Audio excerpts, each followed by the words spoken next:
ada yang namanya dalam negara kita ini yang disebut dengan ada hutan lindung, ada konservasi, ada juga hutan produksi. Ada yang putih milik masyarakat. Itu tadi yang saya cerita bahwa dulu 86% kita ini hutan SK 4. Ya, sehingga masyarakat kita yang punya tanah itu, padahal dari kelola itu dari turun-temurun itu status hutan. Jadi kalau dibuat sertifikat nggak bisa karena status hutan. Nah itu saya kerjakan akhirnya 2016 itu keluar dari peta hutan. Nah kembali saya ke desa-desa ini, Bung Yogi. Saya ke desa-desa, saya lihat menuju desa itu lahan pertaniannya itu kan hanya katakan saya lihat lahan pertanian itu ya kurang lebih 10 hektar gitu. Saya tanya begitu nyampe, siapa yang punya lahan itu sawah dari 200 kakak ya desa ini, mereka tunjuk tangan 10 kakak. Oh, kalian yang 190 kakak terus cari makan di mana? Kami dari hutan Pak Bupati, bertani di hutan. Apa yang ada di hutan? Durian, rotan, kemenyan, kan gitu ya.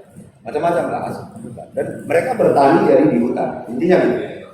Nah, maka yang ada dalam pikiran saya adalah, loh, kalau nanti hutan ini diberikan negara kepada swasta, ya, nah terus warga ini makan mana? Kan itu. Mereka sumber kehidupannya dari mana kalau hutan itu jadi punya PT?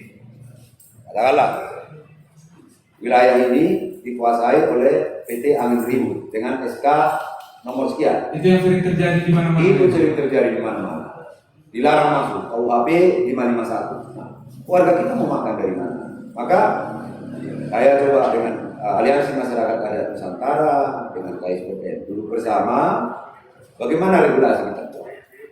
Nah, muncullah ide bagaimana membuat di Tabuk ini ada tanah wilayah. Waktu itu lama proses buat perdanya, produknya lama. Ini acuannya mana?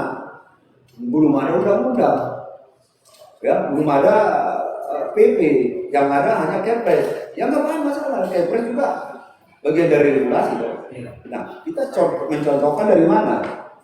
Papua kan, kalau di Arang Batak kan memang ada tanah adat, tapi tidak disahkan itu, ya kan?